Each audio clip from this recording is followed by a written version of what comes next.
Ask Mike, brought to you by the Stadium Shop on Razorback in Fayetteville. Well, hello and welcome into another week of Ask Mike, and we know that it is Tuesday. Had a little technical difficulties yesterday, and with the severe weather that came through, didn't have time to record this segment again yesterday. So it is Tuesday, surprise, Ask Mike here for you on a Tuesday. Yeah, we don't go away, we just get delayed. That's exactly right. All right, let's jump into the questions. Our first question this week is from S. Giles, who wants to know, were you as worried about Game 3 of the Ole Miss series as I was? No scoring after the 5th and no scoring for them after the 4th. I can't believe that one-run lead held up for 5 innings. Yeah, it was a nail-biter. Yeah. And for that reason, you're sitting there going one-run lead, you get 5th inning, 6th inning, 7th inning, 8th inning. The reason it happened was a combination of pitching and defense. Talk about the pitching first, and we got a graphic on this, I think. Zach Morris comes in and works 3 innings, gives up just 1 hit, no runs, and then he's replaced by Brady Tigert, who goes 3 innings, 1 hit, no runs. And by the way, that was his 2nd appearance of the weekend. He ends up being SEC Pitcher of the Week, I guess. Yeah. Now, there's one kind of thing to talk about, and that is they gave up 6 walks and got themselves into trouble, but that's where the defense came in. They turned 3 double plays in that game, 9 for the series, and at least 2 of them got them out of trouble. So it always helps if you're in trouble and you got nobody out or 1 out and you get that double play, it sort of erases the other team. Yeah. And that was one of the things that I noticed about this Ole Miss series. Ole Miss was leaving as many guys or more on base as Arkansas was, so it was nice to see the opponent have issues like that. But a lot of that, again, was due to pitching and defense, which will win you a lot of games. Yeah, and it's won Arkansas a lot of games so far this year. Alex for Hogs 88 says, a very gritty series win, walk-off last night, surviving a bases loaded in the 9th today. Obviously, he wrote this on Sunday. With that Elko guy at bat, is Ole Miss better than their last place standing suggests, or do we need to get on blood pressure medication for next weekend at Auburn? No, I think Ole Miss is better, and I think the fact that Arkansas actually moved back up in the polls after winning that series shows the respect that some of the national voters saw in beating an Ole Miss team that was desperate. They needed to win, and they were playing better, and Arkansas just outgutted them, and that was the general belief. So, yeah, they're better than a typical last-place team. I don't know what they do from here on out. We're not worried about Ole Miss, but this knocks them back a little bit. We'll see if they come back strong. But, yeah, so how did Arkansas manage to win that series? Got some more graphics to show you. Actually, they have a season average of 7 runs a game. Arkansas held them to 3.3 runs a game, so they cut their typical run production in half. Now, that's season average for SEC. It's a little less, but they really knocked their run scoring down. And then the pitching.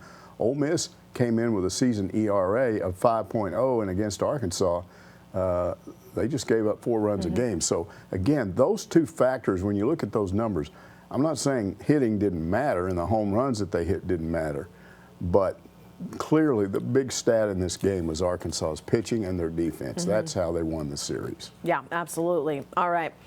Next question. Hogapalooza wants to know, when are the last time we had a bullpen and a defensive unit like this in the same season in those 2 categories?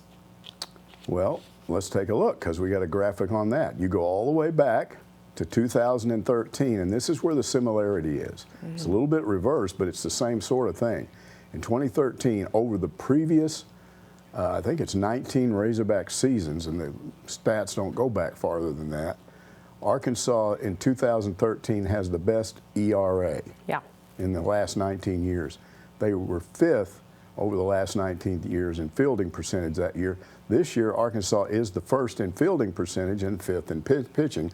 So it's a little bit different version of the same thing, which is pitching and defense win you a lot of games. So it's a good question, and I was happy to have to do some research. As I say, that 2013 season, I believe, was right before I got here. That was with Ryan Stanek, and they had the 1.93 ERA as a team. Is that right? Yes, and they got to the finals 3 games of the College World Series. So. Yeah. It was exciting. I hope yeah, this pretty team cool. can, I mean, I wasn't part of it, but pretty neat. This team can use pitching and defense to get that far. Yeah, absolutely. All right, Jay Wayne asks, can you explain Van Horn's decision to put Kendall Diggs into Saturday's game?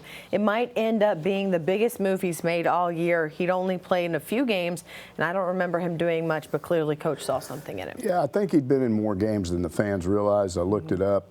He had been in 13 games, started 8, had 9 hits and 8 RBI. Batting average was a tick was 270, which is just a tick below the team average. So he'd been okay in games. I don't think he'd done anything to really stand out. So what made Dave Van Horn make that lineup change? Well, first of all, he made the lineup change because of the frustrations after that Friday night game where, once again, you have 2 hits and one of them's the 2-run homer. Not here to disparage home runs, but you got to be able to do other things, and they didn't. They had some situations where they could have won that game with just a base hit or whatever. So he puts somebody in the lineup he thinks is going to do it. Now the odd thing is he ends up hitting a home run. Only it's a 3-run home run, and it breaks a 3-3 tie. It's a walk-off. And now the real question with Diggs is what he did, is that going to turn this team around? They won the next game. That's all we know right now. But if the season kind of goes back in the other direction, because they were sliding, Alyssa, they were kind of slowly losing that lead they had.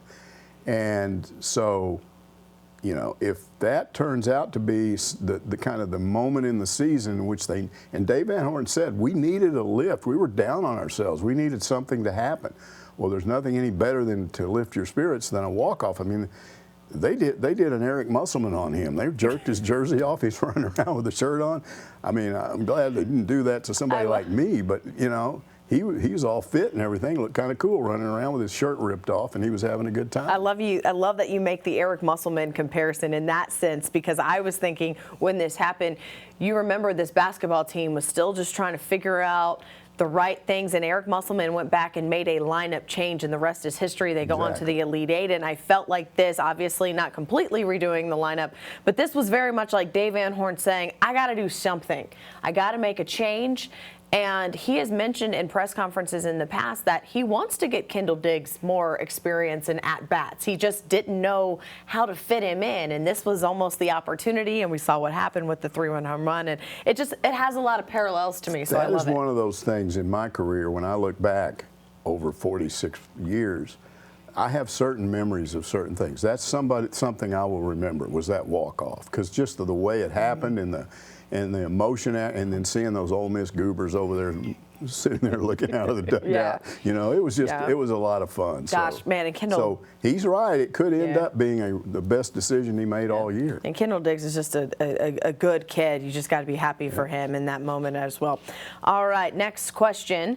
It didn't look good after game 1 of a 4-2 loss to the Rebels. Tom Gruden posted this. Got to learn how to hit. 11 strikeouts is way too many. Need timely hits. It's got to be all in their heads because the talent is there. Okay, and then we have another response. Oh, okay, and another response. Got it. Okay, Ricky McDaniel saw a different problem, and he says, this is our worst hitting team we have had in years. We start just above about every at-bat in the whole 0-2, which leads to strikeouts. DVH better get some recruits that can hit. Yeah, so which one of these takes is better? And I'm going to go with the first one because I do think the talent is there. And I've said that all year. There are guys back from last year that we know were more productive last year. And then some of the guys they've added, are you kidding me? Michael Turner, Lanzilli, those guys, we've seen them at times look really good. Again, it's just kind of the consistency and the fact that they're hitting so many home runs and not doing much else. And I think what made this thing a little worse was this weekend, every one of the 12 runs they scored came via the home run. And I think it's freaking some of these fans out because they're saying to themselves, well, you can't continue to do that. Those are nice, but we'd like to have a few base hits, you know, RBI single, RBI double, kind of a traditional thing. And so that's kind of got a thing going on Facebook where people on each other's Facebook are going back and forth. And some of these guys are being called haters, you know, the ones that are pointing out some of these issues. And then the others, they're calling them like Homer goobers, you know, if the sky fell, they wouldn't notice it.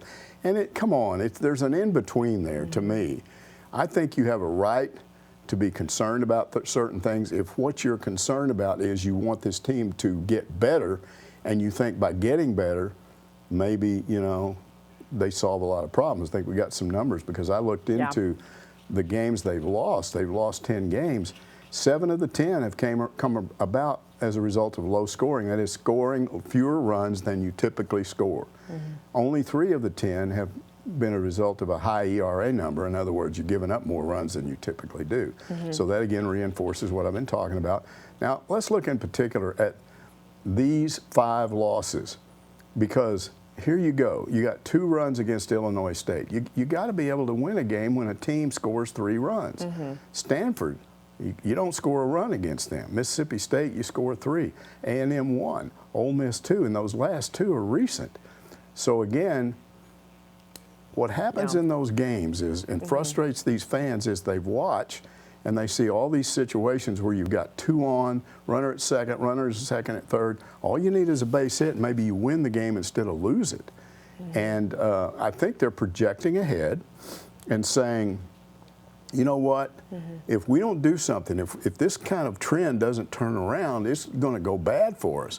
They know you've still got to go to Auburn. They know you still got to go to Alabama. You haven't won a road series since Missouri early in the year.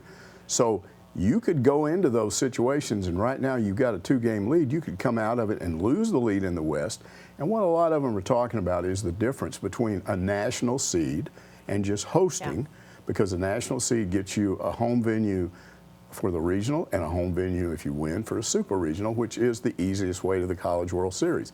Other fans point out, hey, they've gotten to it before without even hosting at home, and that is true.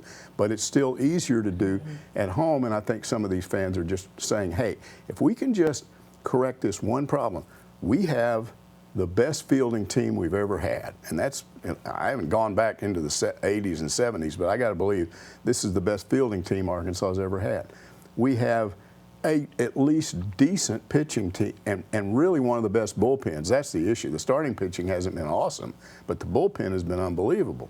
So you got that, you got defense, you got pitching. If you just, and they're hitting plenty of home runs. So if you just correct the one other problem, which is base hits, doubles, you know, drive in some runs like this, then you might have taken away some of those losses that I just showed, and then all of a sudden you don't have 10 losses, you have 5, and you're right there close to Tennessee instead of sitting here way back in them for the overall. And I think that's really what a lot of these fans are worried about, is if they have to play Tennessee, come on, they're going to wipe us out. So I have to ask you this question, because I think it might be in the back of some fans' minds. It's in the back of my mind. Do you think a lot of this stems from the Super Regionals a year ago, where you host NC State, you beat them 24-2 in game 1 and think you're about to cruise to Omaha, and then you can't score a run to save your life, and NC State walks out of here headed to Omaha in the College World Series? Do you think a little bit of that is in the back of these minds? Bleed over, and they're looking ahead. What if you do that again? They just see it as a flaw in the overall resume. You got the pitching, you got the defense. Now if you can just make this tweak, just this little correction, it's not horrible. The hitting is not horrible. You've just got this one issue. And if you can correct it, all of a sudden, this team's right there maybe being able to compete with Tennessee. Whereas right now, I think the belief is if they played somebody that good, they wouldn't score runs. Well, you're about to go to Auburn, as you mentioned, a team that beat Tennessee this past weekend. So I know a lot of baseball fans just sitting on the edge of their seat a little bit right now. Auburn is interesting because they've got a much better batting average than Arkansas, but they don't have better run production. These teams are pretty similar, and Arkansas's got better pitching, so theoretically Arkansas should win that series. But lately they just haven't had something on the road that they have at home, and we know from watching softball, the women's softball team can win on the road. So, and Tennessee's won plenty of games on the road. Absolutely. All right, H. McCamish asks, how about a shout out for the softball team? Speaking of, SEC champions for the 2nd straight year, but what do they have to do to win it outright and not share the title like last season? Well, they have to avoid getting swept, and they have to hope they don't get swept. If they don't get swept, they win it. The only way they can lose, to share it, they can't lose it. The only way it can be shared with Alabama is for them to lose all 3 of their games, and then Alabama wins all 3 of theirs. And that just seems pretty unlikely with this team.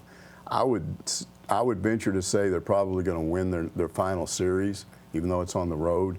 and Alabama will probably lose one of their games. So we'll end up with a 3-game lead. Arkansas will end up with a 3-game lead when it's all said and done, which is a monumental achievement. This softball team has kind of come out of nowhere in the last couple of years.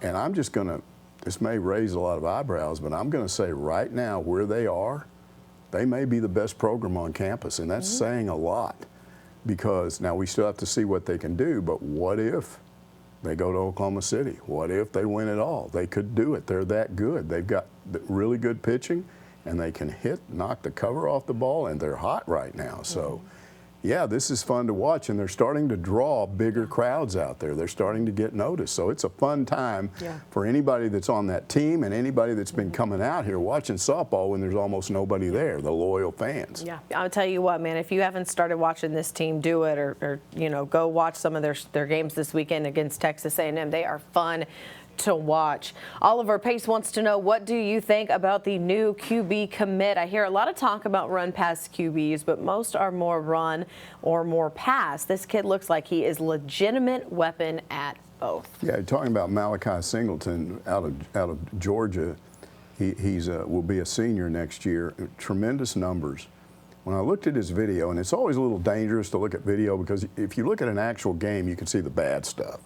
The highlight video is only going to show you the good stuff. But what you see in the good stuff is a physical runner, but one that has what I always call football speed, in that he's got great lateral movement. He's got good shock absorbers that keep you kind of going left and right. And you don't start left and just lean all the way over. You just you're making these quick changes, and then he can start and stop on a dime. He's got good peripheral vision. When he runs downfield, he can see where people are and find holes. And he's got that burst. Now he's going up against guys in high school that they won't be the same guys that he's going up against in college. But he's got enough speed, enough quickness, and then when you put in the fact that he can really throw the ball, I mean, he just does all the things you want a passing quarterback to do. He sees the field, delivers the ball on target. Here's the ultimate numbers. In 2 years as a sophomore and a junior, he has thrown for 24 touchdown passes and run for 25. That's about as balanced as you can get.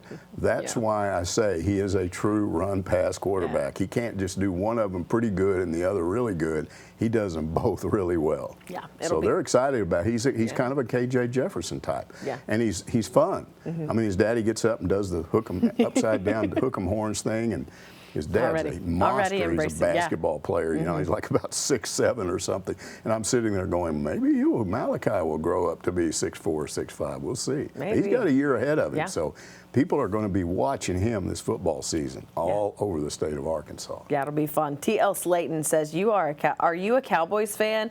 I am, and I was almost certain that Burks was going to Dallas. Kind of a bummer seeing him go to Tennessee. Yeah, I'm not really a Cowboys fan anymore. I kind of got converted to being a Chiefs fan because of Jerry Jones. Just can't figure it out. He frustrates me. And I know a lot of you Hog fans love him, but he's fine. Just don't sell the Cowboys because you've messed the team up. So I've kind of become a Kansas City. But look, here's the thing about Burks. He went to a place where they traded a very good receiver away to get him. Now, look, let's don't get sappy on us here. There's a reason that they traded him, is because they saved a boatload of money. He's projected to get $3.5 million a year over a 4-year contract. But the guy that they were replacing, A.J. Brown, was going to get $25 million. So that you can add that up, they're going to save a whole lot of money. Now Burks will get a $7 million signing bonus, but that first year is under $3 million. So, but here's the bottom line on that. You're not going to do that. You're not going to make that move unless you think the guy you're bringing in potentially is as good as the guy that's leaving, and you're going to pay him a lot less. That's an NFL draft strategy. We'll see if it works for them.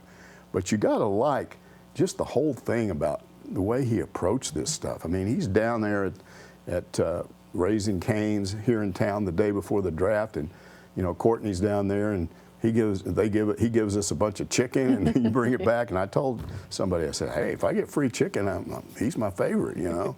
Chicken was good. It was good. So we got to eat the chicken, and he's down there, you know, serving chicken to people in the drive-through line, and it was fun. And then he goes out on draft night, and he's doing all the right things. He's a cool guy.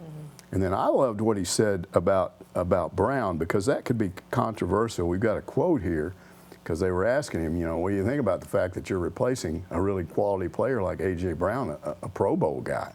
And he said, I've looked up to A.J. all my life. I've watched his highlights and kind of mimicked myself on certain things after him. I wouldn't say I'm his replacement. That's a really good point. But at the same time, like I said, I'm just thankful for the opportunity that they believed in me.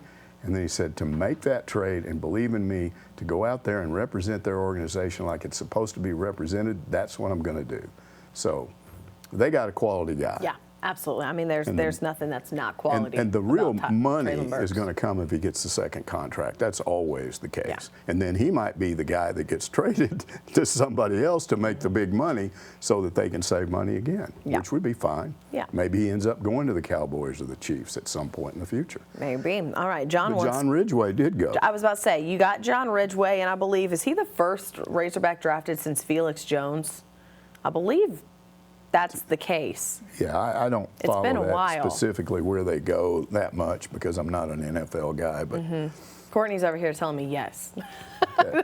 I believe that was accurate, which has been a really long time. So that's exciting that they have drafted a Razorback. All right, John wants to know why Burke's draft party was in Searcy. He was sitting next to an older lady who I'm guessing might be his grandmother, great-grandmother, in fact.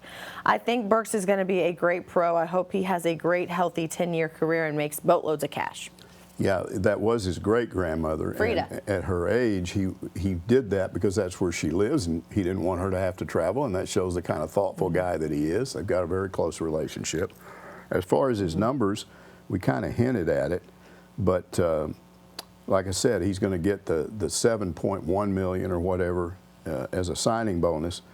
A little under $3 his first year, $3.5 million average for 4 years. So again, that's good money. It's not just eye-popping money, but the way he is, I just think he's not going to be sitting around worried about how much money he's making. He's going to try to make an impact on the game in the NFL. And he might be a 10-year guy. You can't say for sure, but if he's a 10-year guy, yeah, that's when he's going to make a boatload of money. Yeah, absolutely. Razorback Redneck says, you've been a frequent critic of the NCAA. What's your reaction to Mark Emmert's decision to retire? Well, first of all, let's just say he didn't retire. He's getting fired. He's just getting fired a year from now, and that's the truth. Anybody that watches what's going on in college athletics saw this coming. There are just a number of major issues out there right now. And he provided very poor leadership. I'm going to start with the NIL mess, because it's something that should have, the NCAA, when they lost that lawsuit, they should have gotten together with the member institutions, formed a committee, and said, we got to do something about this. Let's do something that we think will make sense, but will hold up in court, and let's put it out there. Instead, he just stepped back and said, well, we lost the lawsuit. There's nothing we can do. They just had 2 basic rules. Now, this thing has been kind of a delayed reaction. We finally saw A&M jump up, and there's a wide belief they bought the #1 recruiting class. And now Tennessee's announced, hey, we're going to do a big NIL collective, and we're going to buy. This is how we're going to win championships. I don't think everybody's doing that. I know they're not doing it here yet. But there are things that are starting to pop up, and one of them was this kid out of Miami that recently, they had a good year. He just went to his coaches and said, I don't like my NIL, and I'm hitting the portal to see if I can get a better deal. Now, Isaiah Wong? Yeah, it's bad enough when other schools are kind of tampering. And again, what they do is they send a booster or somebody to call somebody. They get somebody's phone up. I've heard, and I'd have to talk to KJ to get it confirmed, but I've heard that the word that he doesn't have a massive NIL deal got around, and a couple of SEC schools called him, testing him out. Hey, you want to come here? We'll give you a better deal. And he's told them no. So the good news is there are a lot of guys like that still out there in the NCAA. They're not just being bought. But when you go to your coach and say, yeah, I don't like my NIL money, I'm going to hit the portal and just see if I can get more. I would say to him, hit the bricks and shut the door behind you, because you're not coming back. I'm not going to have somebody on my team that advertises themselves for sale, that just goes around and say, hey, who wants to offer me the most money? Because that's the guy that's going to let you down, you know, in a pinch. But the NCAA hasn't done anything about this, and there needs to be common sense rules to prevent that sort of thing. And I think they can come up with some answers that will stand up in court if they just get together and make an effort. And he hasn't. Now, Mark Emmert has started to work on some things that they told him have to be done. And there are a number of issues that I've been told, or I've read, I wasn't told this, I read a lot of this stuff on the internet, that they've started to work on some things behind the scenes to correct some issues that some of these schools are upset about. One of them, again, is the whole transgender issue.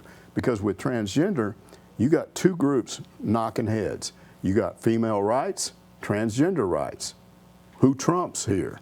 And they got to have somebody that figures the logic out of that. What do we do? And there hasn't been any attempt to do that. The NCAA just sat back and said, well, there's nothing we can do about it.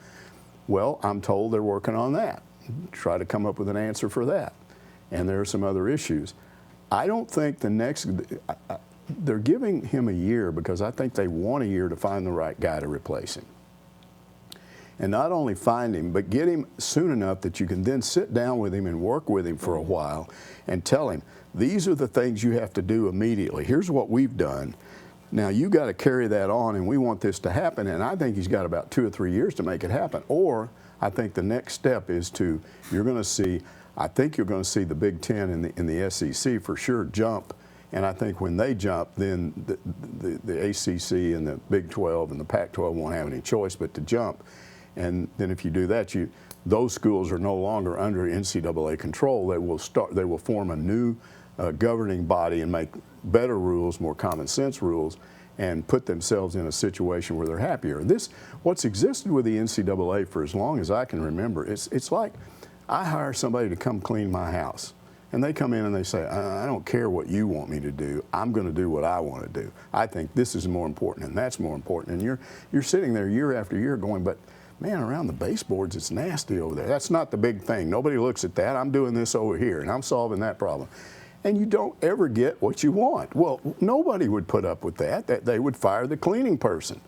Well, they're about to fire the NCAA if they don't get it right. So I think this is all good news if you love college football, because if something's not done with NIL, it will ruin the game the way it is right now with virtually no rules. Can I ask you a question? You talking about Isaiah Wong, and I watch a lot of ACC basketball, and I think you're right. Like, it caught Jim Larinaga off, like caught him off guard. But I respect Isaiah Wong's game. He is a good basketball player, and then this happens, and now, like, do you feel like people have a right to be like, gosh, he was a really good basketball player, but now this is happening, and I'm like, man, why you got to go do that? Exactly. You know what I mean? Nobody's like, does that saying make sense? he doesn't. Well, and then there's some other things like that. There's apparently some guy that went out and tried to do an NIL deal with some real questionable website, some sleazy website, and they were going to pay him big money. Well, the NCAA can't be involved in stuff like that. And he was like, why? Well, you can't tell me what to do. So again, you talk about he's a good player, he's productive, good guy, but then when you do that, when you announce that how much money you pay me is more important than the school I'm going to, the loyalty that I supposedly have to this school, what do you think their fans think about that? It's tough. It's tough. Exactly. So yeah. This should never even be an issue. You shouldn't be able to do that. And I don't know how they correct it. It's not my job to do it. But they will find a new president, and he will get to work on it, and I'm convinced they'll solve it because they have to. Yeah. Our man on Twitter asks, have you heard anything about more scholarships for college baseball and additional coaches? It's a growing sport, but it seems like those proposals keep getting voted down. Yeah, this is one of those things I talked about that they're already at work on. Now, what's happened even recently with this, but it wasn't the first time, when the schools like Arkansas that feel like they need more scholarships and need an additional coach, every time that comes up, it gets voted down by schools that don't have the budget. That would be not just mid-majors, but maybe some guys from schools from Power 5 conferences that feel like they don't have the budget to do that. So they're getting outvoted, and they're frustrated by that. What I'm told is going to happen with this deal, and we'll have to sit back and see if that happens, is this committee is going to come up with the proper recommendation of how many additional scholarships. Right now it's 11.7, so does it go to 17? We know that a typical baseball team has about 30, 32, 33 guys on their team. Are you going to give them all 33 a scholarship? I don't think so. So it might be 17, a compromise or whatever. But they'll come up with that recommendation. Okay, we think 11.7 is ridiculous. We're going with 17 or whatever. And then they will probably just add one more coach. I wouldn't think they would add 2 more staff members, but 1. But I think that would be a good compromise. And then what I'm told is there's not going to be a vote on it. They're just going to say, the NCAA is going to say, we're doing this. And they're going to eliminate the chance of those other schools voting it down. If you don't want to play baseball, don't play baseball. If you can't afford it, drop it as a sport. But you're not going to drag everybody else down just because you don't. It's not important at your school. It's long overdue. Yep. All right. Rob's 4516 says, I can't remember the last time I heard about a football player being academically ineligible. Have the eligibility requirements changed, or is the staff just doing an excellent job working with the athletes? I think there are 2 separate issues here. And no, the requirements haven't changed. What's changed starting 15, 20 years ago is they came up with an academic progress rate where you had to each semester you've got a set number of hours that you have to pass. If you don't do it, you're automatically ineligible. Then you are separated from the team. You're still on scholarship. You still have your room and board, all that stuff. But you have to go and solve your academic problems, and you're not allowed to be around the team at all until you get eligible again. And that's been going on for a while. And when it started, I think there were some schools that didn't take that seriously, so the NCAA started having what's called an academic progress rate, and there was a minimum number. And if you drop below that minimum number, they would take scholarships away from you. When they started doing that, it's amazing how everybody suddenly got more interested in their athletes graduating. And so, you know, throughout the first probably 10, 15 years of my career, I would see things that were terrible. You'd see a guy, there's a homeless shelter down, I think, at least years ago, down off MLK. And I'd be down in that part of town, and I'd see ex-Razorbacks walking up and down the street. And you could see they didn't have a car, they didn't have a job. They were probably going over to the, you know, unemployment place and different things like that. And you're thinking, how does this happen?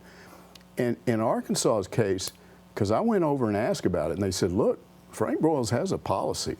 If you don't graduate by the time your eligibility is up, if you will come and tell him that you want to go to school, he'll pay for your first semester. Now, you have to keep your grades up. If you fail and don't do the work, then he's going to pull it away. But if you are serious about graduating, he will pay for it.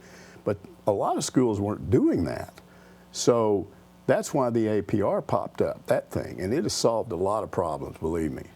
That is nice. All right, Lanny asks, can you explain the USFL? Why are the games played in Birmingham, Alabama? Why are there teams from Pittsburgh, New Orleans, and Michigan, yet all the games are played in Birmingham? Why don't the teams call themselves Birmingham Northeast, Birmingham Gulf Coast, and so on? Well, the games are all played at Legion Field in Birmingham for a reason, and that's because I think in the past that's what hurt the USFL was the travel costs. So everybody's in the same place. You don't have travel costs. So that's one major reason. The other thing is that stadium doesn't have a permanent tenant. So it's not like you could go in and rent like an NFL stadium in the spring. It would cost you a lot of money. Well, I doubt that they charge much for them to do that there.